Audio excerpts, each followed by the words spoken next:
Hola, bienvenidos y bienvenidas a Pensamiento Crítico de Utopía Comunicaciones, el espacio creado para analizar, pensar, reflexionar, incomodar, proponer y preguntar de un sinnúmero de cosas que ahora mismo vivimos los ecuatorianos y los quiteños y que nos preocupa, nos interesa y debemos estar realmente analizándolo. Esta vez quiero saludar y agradecer la presencia de la vicealcaldesa de Quito, la doctora María Fernanda Racines. Agradezco públicamente por dar este salto y esta deferencia a pensamiento crítico. Bueno, el tema que se ha estado hablando desde el martes 9 de julio, ¿verdad? El problema en el Antisana, a propósito de un derrumbe, a propósito de un fenómeno natural que dejó sin agua a 6 parroquias del sur de Quito. Quisiera que la señora vicealcaldesa nos cuente cómo mismo está la situación ahora, toda vez que nosotros podemos imaginar estar sin agua ya 12 días, sí preocupa y sí tiene que inquietar mucho a la gente. Cuéntenos, por favor, vicealcaldesa, bienvenida. Fernando, primero que nada, muchas gracias por la invitación. Contenta de poder compartir con usted. Se habían presentado algunas cosas que no nos hacía coincidir, pero poder y estar en su espacio, que desde el primer día, desde el día uno, usted nos abrió las puertas para que podamos darle a conocer en su momento a la ciudadanía cuáles eran nuestros planes de trabajo y ahora contarles qué estamos haciendo para trabajar. Las parroquias que usted señala que se encuentran en este momento sin agua son Quitumbe, La Argelia, Turbamba, Guamaní, La Ecuatoriana y Chillogallo.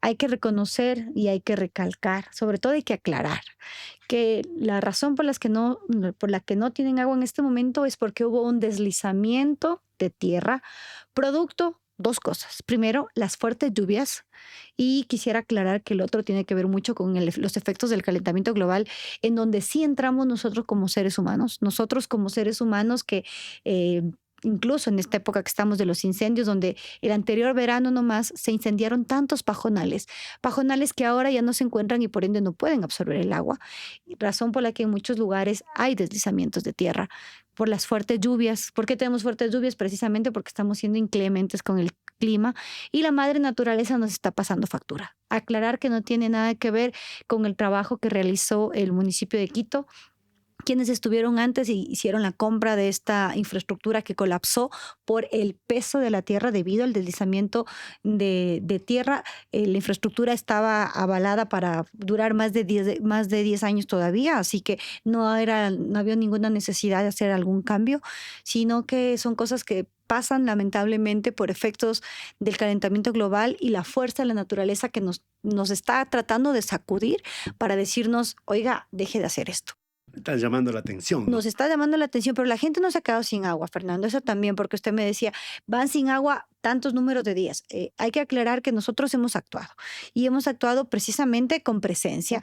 Y Esa es la pregunta es eso, o sea, está aclarado el asunto, que no es una falta de prevención, para nada, no es una falta de gestión, tampoco. ¿cierto? No es una falta de mantenimiento ni de ineptitud, diríamos. No, nada de eso, es un asunto natural. Entonces, ¿cuál ha sido la respuesta para mitigar todo el problema, señora vicealcaldesa? Hemos trabajado en dos frentes, porque si bien es cierto, por el un lado, tenemos que solucionar el problema de la ruptura de la tubería, que si ustedes ven las fotografías, ahí me faltó de parte del equipo no traerles la fotografía de la tubería, que es una tubería bastante amplia, sin embargo, está aplastada como que fuera un sorbete.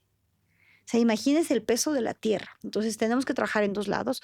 Primero, la una que es sacando la tierra. ¿Cuánto tonelaje de tierra fue lo que cayó ahí? Eh, sí, te necesitábamos 18,000, para que pues, pueda ser más entendible, 18,000 volquetas para poder retirar toda la cantidad de tierra que lamentablemente cayó en la mica. Y luego teníamos que transportarla, ¿no? Porque había que moverla. Pero no es solo un frente, como yo le decía, son dos frentes. El otro frente es trabajar directamente con la ciudadanía. Y yo le decía que la ciudadanía no ha estado sola porque hemos tenido más de 110 tanqueros. El día uno empezamos con 17 tanqueros y ahora ya están 117 tanqueros trabajando para llevar agua potable. Tenemos también hidrantes, cisternas, puntos de agua, pozos de agua que se han habilitado. O sea, por el un lado estamos retirando las 180,000 toneladas. Lo siento porque son 183,000 metros cúbicos de tierra que cayó, que para traducir y que la gente pueda entender qué cantidad es, son como 18,000 Horquetas. volquetas. Hemos trabajado también en lo que tiene que ver con la gente. Y yo le decía, hemos retomado los puntos de los ojos de agua que se encuentran habilitados para la ciudadanía. Son 6 parroquias que representan una gran cantidad, la cuarta parte de la población que tiene nuestra ciudad. Y no podemos dejarles sin agua. Y además, también yo creo que no son 2 frentes. Para ser sincera, serían 3 frentes. Porque el uno, que estamos quitando la tierra de la mica y reemplazando la tubería. El segundo, que es hacerle llegar directamente a la gente el agua que incluso es diferenciada para las personas de la tercera edad o personas de grupos vulnerables, a quienes no se les hace que hagan fila, sino que van directamente a dejarles en la casa con la información que tenemos de patronato. Y el tercero, el control. Porque por desgracia, frente a este tipo de imprevistos, lo que ocurre es que gente que para mí sin principios, lo que hace es especular. Entonces empieza a vender el agua como que fuera Un negocio, ¿no? Un negocio un común y negocio corriente. que no tiene nada que ver. Es más, nos tocó a nosotros poner en los tanqueros, imagínense en el afán de llevar agua, tener que pararles a los tanqueros para poder poner una publicidad que dice, el agua que se distribuye mediante este tanquero es gratuita. Señora vicealcaldesa, en todo caso, la gente, usted dice, se quedó sin agua. ¿Cómo fue la participación de la ciudadanía, de la empresa privada y de otros sectores que participaron en esto? Diga usted de otras instancias públicas. No sé si el gobierno, podemos decir, cómo participó, porque ellos hicieron bastantes TikTok y bastantes fotos y bastantes propaganda. Permítame el espacio para agradecer. Porque cuando nosotros empezamos, como yo le decía, empezamos con 17 tanqueros que eran los que teníamos nosotros a través de la empresa de movilidad y obras públicas y a través de la empresa del agua potable. Pero se empezó a sumar el sector privado. Por ejemplo, de los primeros que se sumó a nosotros fue la empresa Vita de leche. Que queda en la pasteurizadora, fue de las primeras que se sumó para cambiar esa leche por agua y poder llevar el agua a la ciudadanía. Tenemos también municipios de otros lados que nos acompañaron con sus cuerpos de bomberos y prefecturas. Se unió al municipio de Quito, el municipio de Mejía, de Rumiñahui, los bancos, el de Ambato, el de Guaranda, La Tacunga, Pujilí, Los Ichos, que trabajó en conjunto con personal, con maquinaria y también a través de los tanqueros. Tenemos que agradecer también a los cuerpos de bomberos, que yo le decía, los bomberos de Quito siempre están presentes, son una de las instituciones emblemáticas de la ciudad y estuvo presente para ayudarnos a repartir el agua y lo siguen haciendo hasta que se normalice. El Cuerpo de Bomberos de Quito, de Santo Domingo, de Ambato, de los bancos del Lago Agrio, de Rumiñahui, del Chaco, imagínense, también vinieron para allá a apoyarnos. En cuanto a prefecturas, nos apoyó la prefectura de Cotopaxi, Tungurahua, Imbabura, Chimborazo y las Fuerzas Armadas, que estuvieron también presentes ayudándonos a distribuir el agua potable para la ciudadanía. Hay que tener en cuenta que quienes están trabajando en este momento en la mica están trabajando bajo condiciones climáticas bastante complicadas. Recordemos que es el páramo el lugar de donde se saca el agua para que llegue a la ciudad de Quito, lo que significa que tenemos temperaturas muchas veces bajo cero. Y a pesar de eso siguen trabajando y trabajan hasta las 7, 8 de la noche con la finalidad de restablecer el agua potable. En todo caso, yo le preguntaba respecto al aporte del Ministerio de Ambiente, del Ministerio de Obras Públicas, de la Secretaría de Riesgos, del Ministerio de Energía y Minas, porque se vio algunos podcasts, algunos TikTok. ¿Cómo fue la participación a través de la Cruz Roja? Sabemos que pusieron 2 bombas para purificar el agua. Tenemos en cuenta que, de acuerdo al nivel de la emergencia, se activó el COEN de Cantón Quito. El COE del Cantón Quito que se activó y empezó a trabajar. De acuerdo a la ley de riesgos, el nivel cantonal, cuando tiene bajo sus, ¿qué se podría decir? Perdón si se me escapa la palabra. Antes que competencia es que no salga de sus manos. Dice textualmente la norma control, dice ¿no? algo como que no sobrepase sus capacidades. No rebase, ¿no? No rebasa. El momento en el que se suscitó esta emergencia, el municipio de Quito tuvo la posibilidad de enfrentarla sin necesidad de que se active el COE nacional. Independientemente de eso, ciertas autoridades, como usted señala, del gobierno nacional, estuvieron presentes en ciertos lugares, estuvieron presentes con un número de prestación que necesariamente no llegaba a todos los lugares, pero tenemos que tener en cuenta que toda ayuda suma. Es como que diríamos que los X número de tanqueros que nos trajo una prefectura o que nos trajo una empresa privada no sumen, todos suman. Yo creo que el momento de una crisis es el momento en el que todos debemos sumarnos, todas y todos, no importa la bandera, si eres público o privado, si eres verde, si eres rojo, necesitamos que todos sumen. Sería muy importante, y eso sería muy importante en todo sentido, que nos dediquemos a ayudar sin necesidad de comunicar de la forma en la que comunicaron, tal vez incluso valiéndose de la desesperación de la gente. Por supuesto que sí. Todo Sin suma. embargo, sin embargo, hay que tener en cuenta que en política hay quienes a veces no se sacan la camiseta de la política por ponerse la camiseta de la gente en momentos como estos, que es lo indispensable. Tal vez como municipio de Quito lo que nosotros los primeros días no hicimos fue comunicar todo lo que se estaba haciendo porque nuestros frentes estaban abiertos. El uno saque la tierra y el otro entregue el agua. Y no necesariamente estar viendo qué está en tendencia para acogerme ese sonido y hacerlo en TikTok. Sin embargo, la ciudadanía es la que tendrá los resultados y es la que tiene que sacar las Muy conclusiones bien, también. porque como dice la señora vicealcaldesa, todo suma y muchas gracias, pero no hagan política ni asunto de una campaña electoral anticipada. Bueno, y ahora mismo, ¿cómo está? ¿Qué pasa con el agua? ¿Y ya se está normalizando? ¿Cuál es la perspectiva, así brevemente, señora vicealcaldesa? Brevemente, el resumen es que hemos repartido 41 millones de litros de agua potable, lo que significa que en la medida de lo posible se ha tratado de mermar la falta o la ausencia de líquido vital directamente desde las llaves, pero sí hemos buscado la forma en que la gente tenga cómo cocinar, cómo bañarse. Hemos aperturado albergues para que puedan tener el acceso a esos lugares y estamos trabajando. Estamos trabajando con recursos, tanto humanos como económicos, porque el comprar la nueva tubería tampoco implica una erogación pequeña, por decirlo de alguna manera.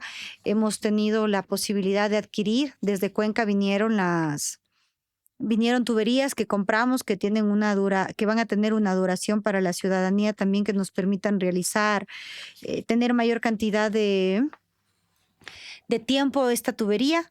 Tenemos ya en este momento 31 unidades de la tubería de polietileno de alta densidad, del total de 372 metros que tenemos que hacer. Hay una máquina que está dentro de la mica, la cual permite unir esta tubería con la finalidad de que podamos servir nuevamente de manera directa a la ciudadanía con el servicio de agua potable.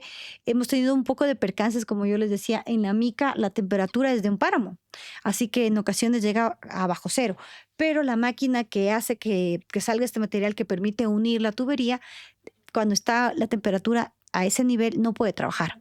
Y eso sí nos ha impedido un poco el avance que nosotros quisiéramos. Si la gente ve las tomas de que hacen del lugar en donde se encuentra la rotura de la tubería, va a ver que se encuentran con venados. Van a ver que se encuentran con aves.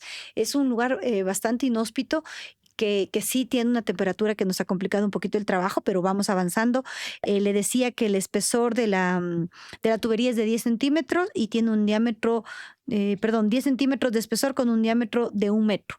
Y estos son unos tubos que tenemos, de acuerdo a la garantía del fabricante, 200 años de utilidad, de vida útil, que esperamos que sean puestos al servicio de la ciudadanía esos 200 años, si todo sale de la manera en la que está previsto. Esperamos que solucione y la gente que ha sufrido estos tiempos, ese malestar, pues lo pasen y mejor ya. En todo caso, hay que agradecer a los trabajadores, ¿verdad? Hay que A todas agradecer las a la ciudadanía, a las empresas. empresas, a todo. Yo no sé, cabe, sin haber sentimiento de culpa ni cosa, ¿cabe unas disculpas a la gente, aparte de un agradecimiento? Yo creo que para quienes son las madres, las esposas, los esposos, los hijos y las hijas de los trabajadores que todos estos días han estado trabajando 24/7 y como consecuencia han estado fuera de sus casas, mil disculpas. Estas personas que son sus esposos o sus esposas se han puesto, o sus padres, se han puesto la camiseta de la ciudad y han trabajado para restaurar el servicio público de agua potable para 6 parroquias de Quito que son también parte de la prioridad que tiene esta ciudad. Así que muchas gracias por por esos trabajadores de MAPS, de MOB, de la MC, del Cuerpo de Agentes, de la AMT, de la Secretaría de Salud, de la Secretaría de Seguridad, de la Secretaría de, se me va, la Secretaría de Ambiente, que han estado ahí presentes, de la Secretaría de Territorio, que han estado presentes todos estos días, dejando a un lado sus familias y han estado presentes para trabajar por la ciudad. Así que a ellos muchas gracias y a su familia por la ausencia de ellos en el hogar o de ellas, disculpas. Muy bien, terminamos este tema, sí, con la esperanza de que se va solucionando de a poco y en un momento determinado llegará a la normalidad. Nuestra invitada, la doctora María Fernanda Racines, el pasado 15 de mayo fue ratificada, fue reelecta como la primera vicealcaldesa de la ciudad.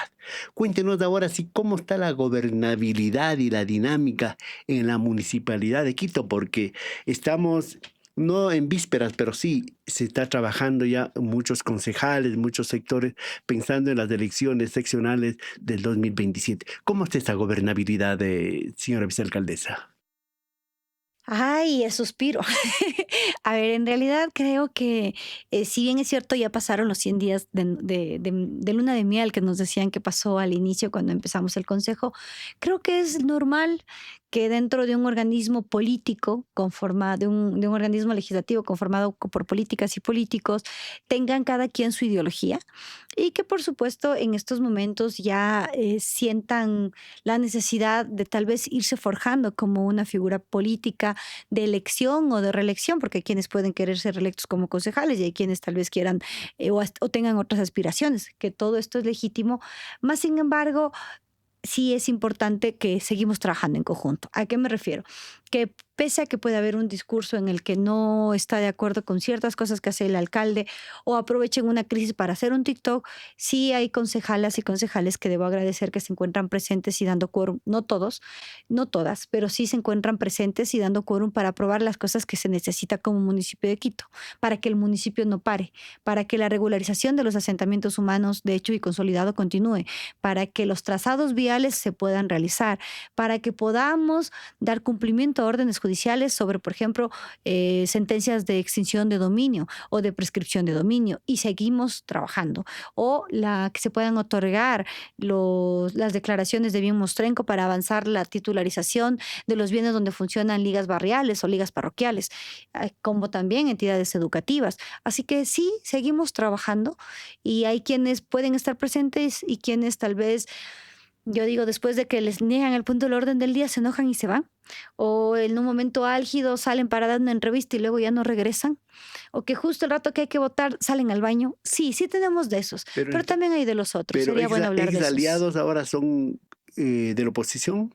Creo que en la política es muy importante diferenciar quiénes son tus aliados por un momento coyuntural y quiénes van a ser tus aliados porque conservan particularidades en cuanto a visión parecida, que pueden creer en el feminismo, pueden creer en el papel de la mujer, pueden creer en el progresismo porque están conscientes de la importancia del trabajo sostenible por la naturaleza, pero hay quienes tal vez en su momento solo necesitaban una casilla.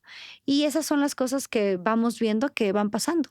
Y yo siempre invito a que la ciudadanía sea quien se dé cuenta y sea quien tome la decisión. Nosotros deberíamos ser meramente relatores de los hechos y fomentar en la ciudadanía no solo el espíritu crítico, sino también la memoria.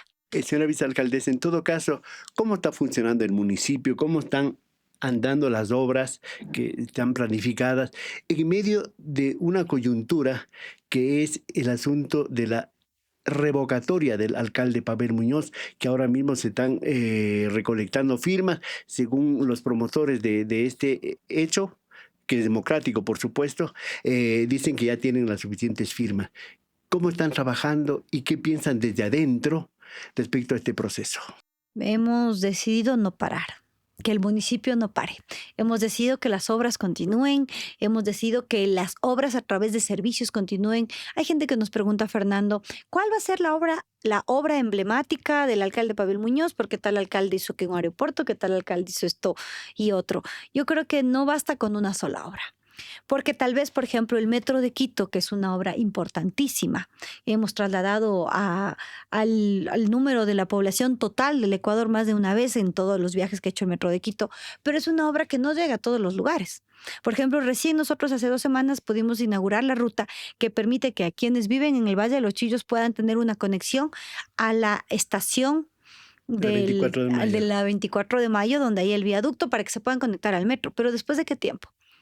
Y hay obras que no necesariamente pueden llegar a toda la ciudadanía, pero toda la ciudadanía puede decir que sí tiene la posibilidad de decir, oiga, tal vez donde mí no llegó el metro, pero sí, soy de Alangasí, soy de Amaguaña, soy de Conocoto, soy de los asentamientos humanos de Hecho y Consolidado, soy parte de los 2.500 beneficiarios que ahora tiene escrituras y que con esa escritura tengo una seguridad para qué hacer cuando yo fallezca para poder traspasar el dominio a la siguiente generación.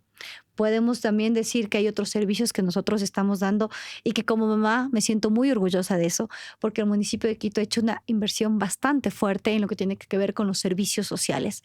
Y hay centros de cuidado de los niños, nosotros le llamamos Quito Guaguas, que son los que normalmente las madres que dejamos a nuestros hijos son la guardería, son el lugar que me permite estar tranquila para ir a trabajar. Porque cuando una es mamá, lo que más ansía es saber que su hija, que su hijo está bien cuidado y solo así puede rendir y estar 100% en el trabajo. Y estos Quito Guaguas, déjeme decirle, Fernando, que son una maravilla. Yo le decía al alcalde, a mí se me iba la mitad de mi sueldo en el centro de cuidado de mis 2 hijas.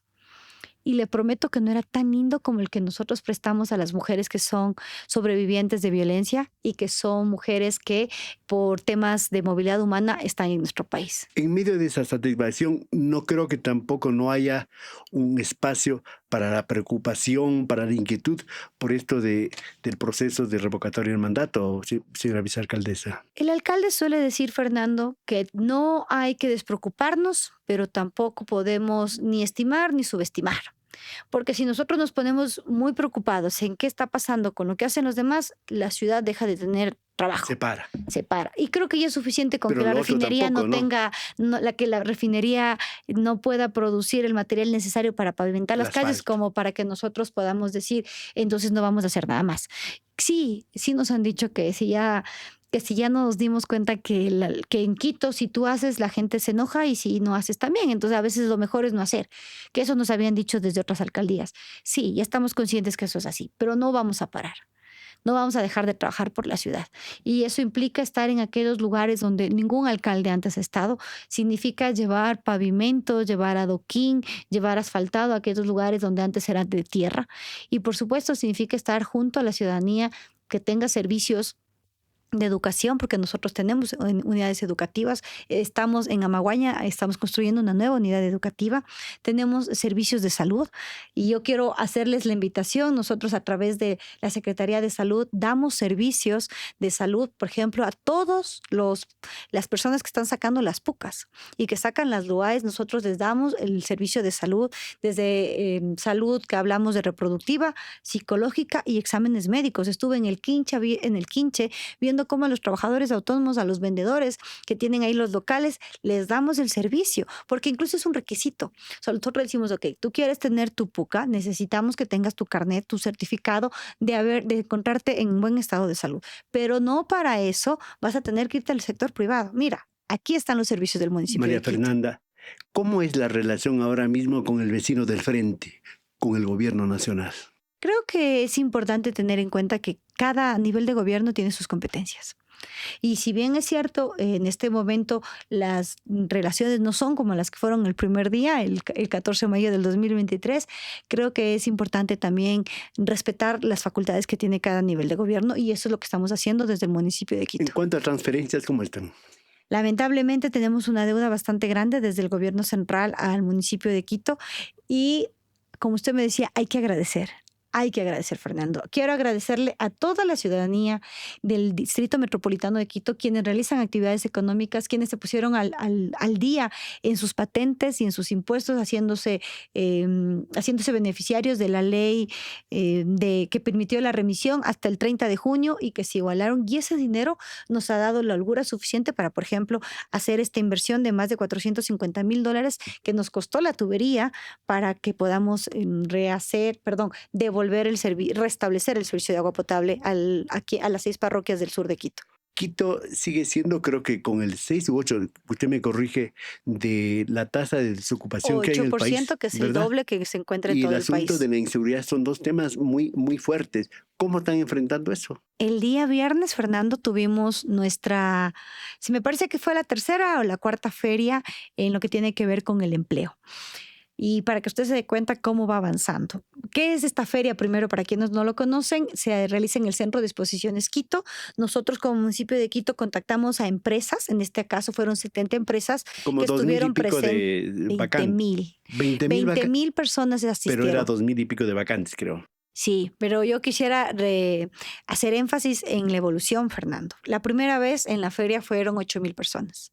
Luego fueron 12,000 personas. Y en esta última feria fueron 20,000 personas. Es el nivel de la desocupación. Es el pues. nivel del desempleo que existe en el país y sobre todo en la ciudad de Quito, porque yo le decía, nuestra ciudad es tan hermosa que la gente viene a trabajar, viene a estudiar la universidad, sobre todo quienes tienen entre 30 y 50 años, porque no había universidades en sus cantones, en sus provincias, vinieron a Quito. Pero pregunten cuándo regresaron. La mayoría se quedaron aquí. Entonces, Quito crece tanto, no porque nos amemos y nos reproduzcamos tanto así, sino porque la gente viene a trabajar o estudiar y se queda viviendo aquí. Y lamentablemente luego, por las cosas que están pasando a nivel nacional, pierden el empleo y se sigue quedando aquí. No regresa a su tierra. Y eso hace que el doble de la tasa de desempleo que hay en el país sea aquí en nuestra ciudad. ¿Nosotros qué estamos haciendo? Estamos buscando la forma de fortalecer. Por decirle algo, yo le digo que es mi proyecto emblema, es mi bebé. Nosotros conseguimos que del Capital Semilla que da el municipio de Quito para los emprendedores, Capital Semilla que significa que entregamos un monto entre 10,000 y 25,000 que no es reembolsable. Con Quito. A través de Conquito, hicimos un espacio para que haya un Fonquito Mujeres. ¿Pero por qué? No solo porque esta es lo que ocurre en los concursos públicos, por ejemplo, de merecimiento, que es una especie de medida discrecional utilizada para equiparar la desigualdad que por años han vivido las mujeres. Lo hicimos conforme a cifras. De todos los años que Conquito había entregado este Capital Semilla, en la mayoría de ocasiones, los números nos daban que quienes administraban mejor eran las mujeres.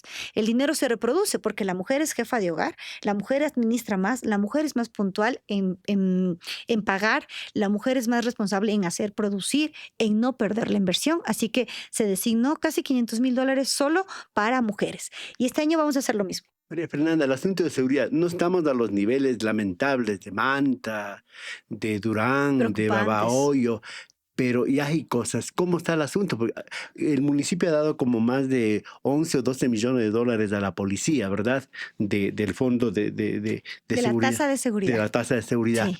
¿Cómo está ese asunto? ¿Qué saben ustedes? ¿Cómo están los números, lamentablemente, en la ciudad?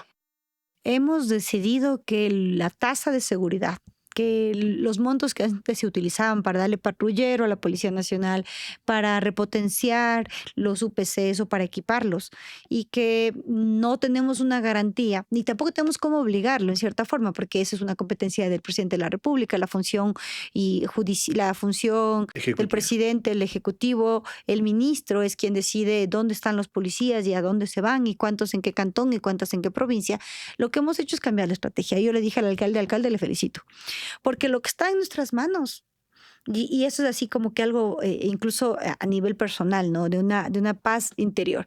O sea, si no está en sus manos, ¿usted para qué se preocupa si usted no puede hacer nada? Entonces, si no está en nuestras manos poner policías dentro de los UPCs, dejemos de invertir en patrulleros, en motocicletas para la policía y en UPCs.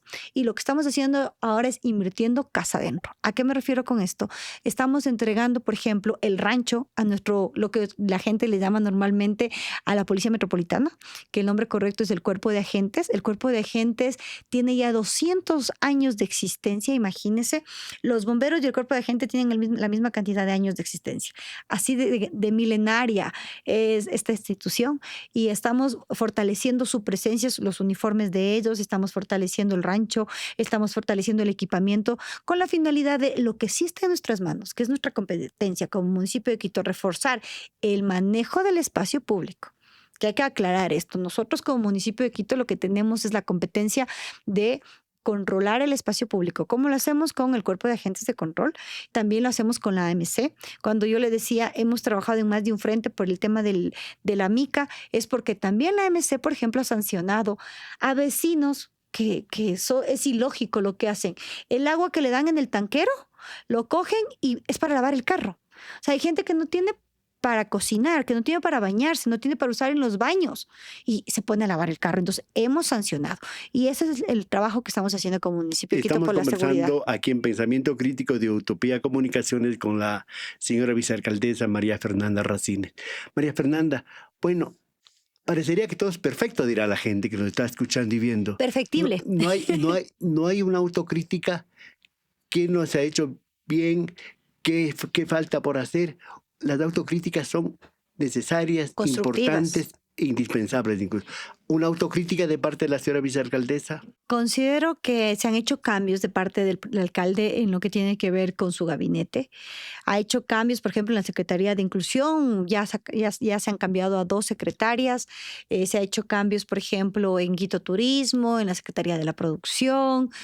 Se ha hecho cambios, en su momento se hizo también en la Secretaría de Territorio. Estamos haciendo los ajustes que creemos pertinentes. ¿Porque no funcionaban o para dar mayor dinámica? Que sí. Yo creo que son múltiples, ¿no? Hay gente que consideramos que su perfil ahí, haga de cuenta un partido de fútbol, ¿no es cierto? Si estamos ganando, vamos a poner la misma defensa y mantener nuestra alineación, pero si ya estamos perdiendo, tenemos que bajar la defensa y más bien poner más ataque, ¿no es cierto? Entonces tendremos más delanteros. Eso es lo que estamos haciendo ahora, reforzando esos perfiles en lo que tiene que ver con el territorio. Yo considero que el territorio de Quito es amplio. Es extenso. Por ejemplo, las parroquias rurales son totalmente equidistantes, ¿no? O sea, no es que usted pueda decir, ok, yo voy a inaugurar obras este sábado, voy a empezar en Yoa y tranquilamente alcanzo a ir a 5 parroquias. No, porque Yoa le queda en un extremo, pero Calderón ya le va a quedar en otro. Pero si quiere irse a la ruta escondida y quiere también pasar por Guayabamba, ya no, el sábado le faltó. Así que sí necesitamos más presencia en territorio para que la gente pueda saber lo que estamos haciendo. El señor alcalde ha dicho que está inaugurando una obra diaria. ¿Qué tipo de obras son? A ver, le pongo el ejemplo de las que inauguramos. El día sábado, para no irme muy lejos, el día sábado tuvimos la oportunidad de inaugurar en Pifo una obra que se hizo con el valor que se le devuelve a la comunidad porque tenemos ahí el relleno sanitario. Y se inauguró una obra bastante amplia donde la gente estuvo muy contenta porque antes eso era de tierra y ahora tienen bordillos, tienen veredas, tienen calle. Y luego fuimos a Pifo mismo, donde habían algunos senderos que ni siquiera tenían trazados viales, pero ya tenían alcantarillado patrocinado en las anteriores administraciones precisamente por los mismos vecinos, porque no habían recibido atención de parte del municipio de Quito. Y en esta ocasión, parte de los $430,000 que recibe Pifo como Fondo de Desarrollo Rural, aquí una aclaración, ¿no? Como municipio de Quito se entregó 15 millones solo a las parroquias rurales. Pifo recibe del gobierno central entre $300 y $350,000 al año. Este dinero, más de la mitad, nos decía el presidente, se lo utiliza en gasto corriente, porque hay que pagar sueldos, hay que pagar salarios, hay que poner gasolina la Junta Parroquial. de la Junta Parroquial de Pifo. Es decir, que no le quedan ni 150,000 para inversión. Pero como municipio de Quito se le entregó $430,000 solo para inversión.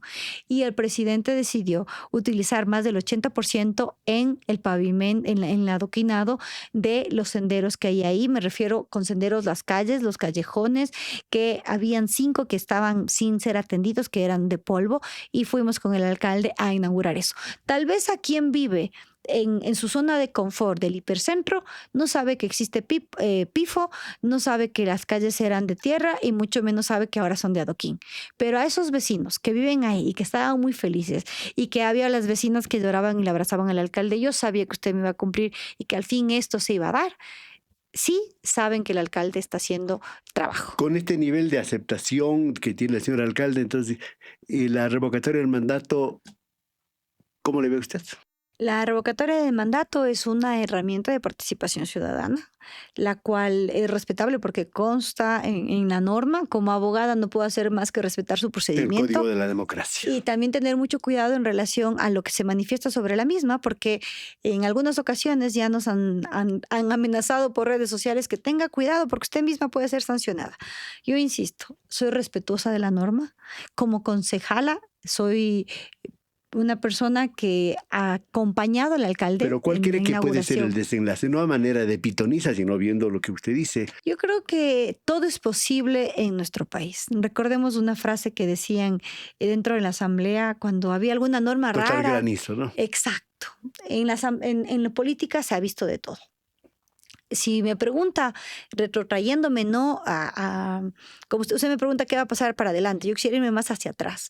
En realidad, la forma en la que fue calificada esta solicitud deja mucho que desear. Tenemos antecedentes de que ya se le negó 2 veces y recién a la tercera, en teoría, cumple los requisitos o al parecer empezó a cumplirlos.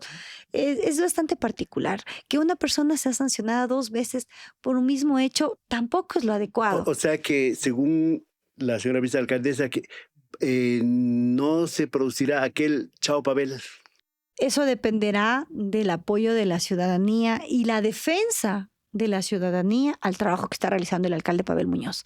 Y ahí quiero ser clara, si queremos que todo esto continúe, si queremos que se siga inaugurando una obra diaria, si queremos que dentro del Consejo Metropolitano haya armonía y respeto, porque a nosotros nos podrán decir muchas cosas, y sobre todo por la ideología o la bandera política a la que sobre el alcalde pertenece, porque por ahí es el golpe, pero nosotros nos pueden decir muchas cosas sobre nuestro movimiento político, sobre tal vez que sí y que no de la Revolución Ciudadana, pero nadie nos puede decir que el alcalde Pavel Muñoz tiene un mal comportamiento hacia sus colegas concejales dentro de las sesiones del consejo, porque ahí siempre ha primado el respeto. Si queremos que la política siga tratándose de esa manera, con respeto, y queremos que dentro del territorio sigan existiendo obras, entonces defendamos la administración del alcalde Pavel Muñoz. Vamos terminando, y esta no es una pregunta tendenciosa. No. ¿Cuán preparada está la señora vicealcaldesa para un eventual caso de suceder al alcalde Pavel Muñoz?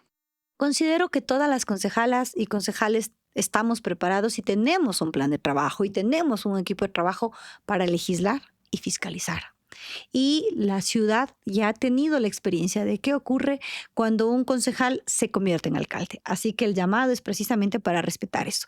Si las cosas ocurren, como yo digo, después de los 90 minutos veremos si nos tenemos que ir a penal, veremos si es el que mete gol gana, como era en la cancha de los barrios, pero mientras tanto nuestra defensa es con y para el alcalde. Bueno, hay que ver los árbitros también, ¿no? Si es que estamos en cancha inclinada, diría el alcalde. En todo caso, si es que le toca hacer usted, habrá una continuidad, ¿no? Si nosotros podemos caracterizar algo del resto de concejales es que el plan de trabajo lo hicimos en conjunto. Soy muy orgullosa de poder decir que la parte por lo menos jurídica de ese plan de trabajo la redacté en compañía del alcalde y participamos en las reuniones técnicas que socializaron el contenido que ahora está dentro del plan de trabajo. Y soy testigo de que ese plan de trabajo hasta la actualidad se ha cumplido en un 65%. Entonces, miren, todavía nos falta más del 50% del tiempo para que culmine la administración, pero a pesar de eso vamos mucho más adelante en el cumplimiento del plan de trabajo. Para concluir, obviamente algunas preguntitas políticas. El gobierno no tiene muy buena relación con muchos alcaldes, con muchos prefectos. Así me han contado. Y sobre todo que son de la RC. ¿Qué piensa usted? Me ¿Hasta dónde apunta? Y ahora el alcalde de Guayaquil está un poco caminando más lento porque lleva un grillete, ¿no? Hay que tener en cuenta que la política es, para mí, el arte de servir a la gente. Pero no todo el mundo lo ve de esa forma. Y es muy lamentable que sea así. El país tiene demasiadas demasiados problemas que necesitan ser atendidos como para que nos dediquemos tal vez a un gaje de un oficio de pelearnos, de replicarnos o de hacer revanchismos. En este momento, ¿cómo nos encontramos como país? Con la inseguridad que usted mismo menciona, con la falta de empleo que les cuento, lo pudimos evidenciar el día viernes, lo que necesitamos es trabajar en conjunto. Así que para mi criterio es dejen esas banderas, dejen esas camisetas, dejen esos enojos, esas revanchas y trabajemos por la ciudad, por el país, por todas las provincias que conforman el país, porque si no, no vamos a salir adelante. Usted tiene una militancia política de la Revolución Ciudadana. ¿Qué Sí. piensa ahora mismo de la Revolución Ciudadana con todo lo que está dando en la Asamblea y un sinnúmero de cosas? Considero que como todos los movimientos políticos en este momento, después de una elección de presidencia de la República, están volviéndose a acomodar. Miremos lo que pasó el fin de semana con Pachacuti, ¿no es cierto? Entonces, todo está acomodándose y hay que darle tiempo al tiempo. Esperemos que todo se vaya acentuando. Sí, hay gente que tal vez por el momento político ha preferido dar un paso al costado y más bien incluso saltar a la otra vereda algunos. Sin embargo, hay que tener en cuenta que esto es parte de la política. Siempre ha sucedido así. Después de una elección política donde no gana uno de los movimientos, el resto se va a mover, por supuesto que sí. Y ya nos ha pasado anteriormente, en la anterior asamblea, recordemos, justo cuando en el 2017 hubo el quebrantamiento de Alianza País, ¿qué pasó? Muchos asambleístas se fueron al lado en este momento de Lenín Moreno. Luego cuando pasó con Lazo, fue la misma cosa. Entonces es un momento que no es solo de la Revolución Ciudadana, que es de todos los movimientos políticos y yo creo que lo que hay que esperar es ser sabios y que con el tiempo las cosas se vayan asentando y ahí sí poder tener una posición de qué está ocurriendo de todos. Entonces, ¿qué les dice a los pronosticadores políticos que dicen que es el principio del fin de la Revolución Ciudadana? Yo creo que lo pitoniza y lo vidente hay que dejarlo para otros espacios, que la política hay que llevarla con seriedad y que vamos viendo cómo se dan las cosas. Al final del día, aquí lo importante no son los números en una casilla o el color de una camiseta. Aquí lo importante son los ideales. ¿Qué queremos para nuestras hijas? En lo personal, yo no quiero que mis hijas vivan en una ciudad donde les acosen en el transporte público. Y yo estoy trabajando para que eso deje de ocurrir. En lo personal, yo no quiero una ciudad en donde las mujeres que son víctimas de violencia sexual, psicológica o económica no tengan una salida y tengan que quedarse con el maltratador, con el violentador. Así que estamos trabajando para que eso deje de ocurrir. Y si eso es con el color verde, azul o morado, a la gente lo que le interesa son los resultados. Así que trabajemos todos juntos por esos proyectos que son mayores. Pensar en el país, pensar en la ciudad, pensar, en este caso, en los 18 millones de ecuatorianos, Por supuesto que sí, son la prioridad. en su presente y en su futuro. Señoras y señores, amigos y amigas, muchas gracias por haber compartido este diálogo con la señora vicealcaldesa, la doctora María Fernanda Racines, quien se ha molestado, y gracias por aquello, en venir a nuestros estudios de aquí de Utopía Comunicaciones a Pensamiento Crítico. Señora vicealcaldesa, muchas gracias y mucha suerte. Muchas gracias, Fernando. Un saludo a toda la ciudadanía y todas y todos trabajemos por un bien mayor, que no solo es llevar el agua, que es el servicio básico a la gente, sino es construir una ciudad mejor, que es la que queremos dejarle a nuestra herencia, ¿no? La mejor herencia que podemos dejarle a mis hijas y a sus hijos son una mejor ciudad. Y para eso necesitamos trabajar juntos. Ese va a ser el motor que mueva la ciudad. Todas y todas, todos y todos quienes vivan en la ciudad van a hacer que sea este motor para que nuestra ciudad renazca y vuelva a ser esa, orgullosamente, la ciudad que alumbra la revolución en toda Latinoamérica. Señoras y señores, muchas gracias. Esperamos su like, que compartan y que se suscriban a nuestra plataforma de Utopía Comunicaciones. Descuento, no cuesta nada, pero para nosotros vale mucho. Muchísimas gracias. Hasta la próxima.